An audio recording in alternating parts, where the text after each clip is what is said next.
Esta vez vamos a hablar sobre el análisis estático de un brazo robot. El análisis estático nos sirve para conocer la potencia que deben tener los actuadores, porque vamos a ver la carga que se efectúa sobre ellos. El análisis se basa en las fuerzas y momentos que actúan sobre el eslabón, que los podemos ver representados en esta ilustración. Tenemos el eslabón, tenemos las dos articulaciones, la que viene del eslabón anterior y la que va al eslabón siguiente. Y vamos a ver que en cada uno de las articulaciones están sometidos a, a momentos y a fuerzas. Por otra parte, tenemos también la fuerza de la gravedad y tenemos las distintas dimensiones, ¿verdad? O sea, las distancias que existen, ¿verdad? Entre los puntos clave que son los ejes de referencia de cada articulación y la posición del centro de gravedad. Entonces, podemos establecer aquí el equilibrio de momentos, ¿verdad? La sumatoria de momentos debe ser igual a cero. Entonces, a partir de lo que veíamos anteriormente, pues vamos a tener el momento del eslabón anterior. Tenemos acá el momento del eslabón siguiente. Además, tenemos el momento ejercido por la fuerza del eslabón siguiente y el momento ejercido por el peso del eslabón.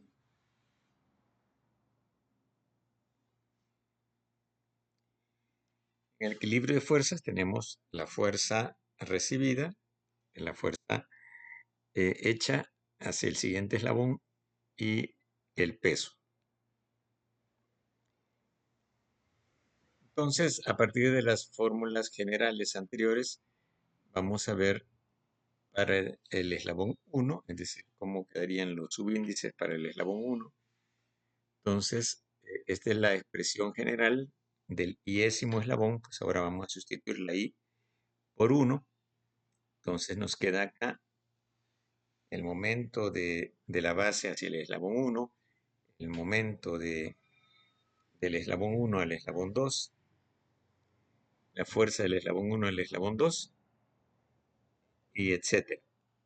Luego reordenamos dejando del lado izquierdo los momentos y las fuerzas y del lado derecho las constantes. En el caso de las fuerzas, nos queda esta expresión para el eslabón 1. Tenemos las dos fuerzas y el peso, que es una constante. Estas ecuaciones básicas que hemos visto para el iésimo eslabón y caso particular para el primer eslabón, hoy lo vamos a expresar de forma matricial para todo el robot. Veamos primeramente de las ecuaciones que tenemos, la surgida de la sumatoria de momentos y de la sumatoria de fuerzas. Recordemos que lo que nosotros queremos acá es determinar los momentos y las fuerzas. Entonces vamos a hacer un vector con estas variables, y el resto de elementos de las ecuaciones pues quedarían en una matriz de este lado, ¿verdad? Y el vector de constantes del otro lado. Entonces estas matrices son las que se operan con las variables. Los elementos de esta matriz son los que se operan con las variables.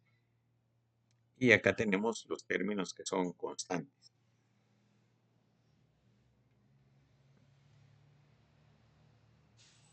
Entonces notemos, digamos para la fila 2, que es más simple, notemos que aquí estamos hablando de la fuerza 0,1 ¿verdad? Fuerza 0,1 menos la fuerza 1,2, la fuerza 1,2 por menos 1, y eso es igual a la gravedad, ¿verdad? Entonces la gravedad aparece acá, al peso, a la masa por la gravedad.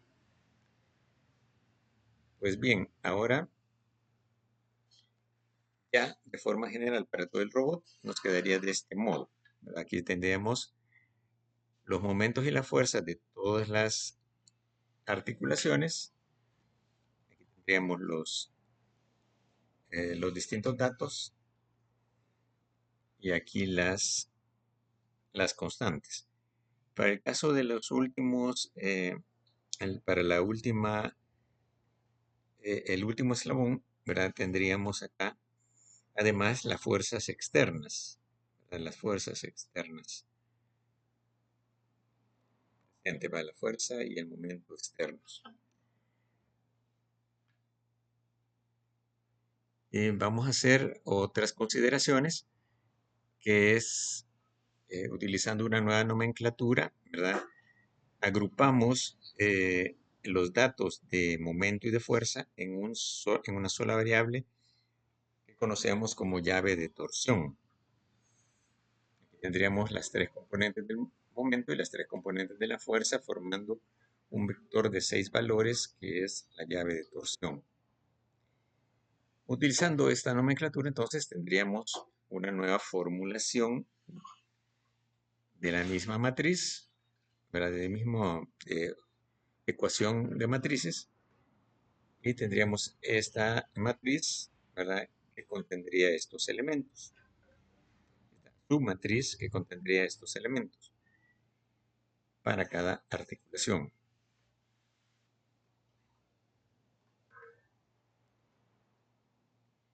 Entonces aquí estaba la formulación anterior, ¿verdad? Y eso. Ahora lo que interesa es encontrar los momentos y las fuerzas, ¿verdad? Entonces tenemos que resolver esa ecuación de matrices, la vamos a resolver para las variables que forman la llave de torsión. Entonces nos quedaría de esta manera. Entonces, nuestra llave de torsión con las incógnitas sería igual a esta matriz multiplicada por el vector de constantes.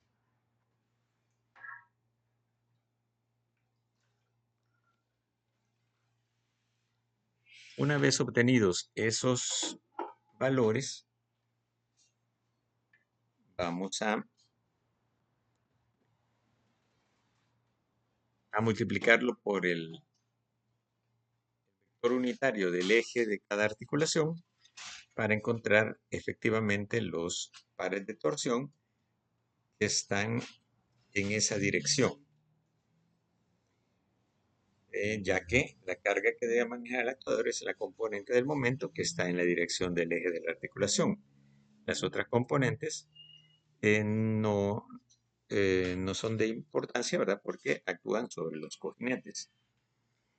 No tienen que ver con la fuerza que debe tener el actuador, ¿verdad? El motor que va a estar soportando la carga en la articulación.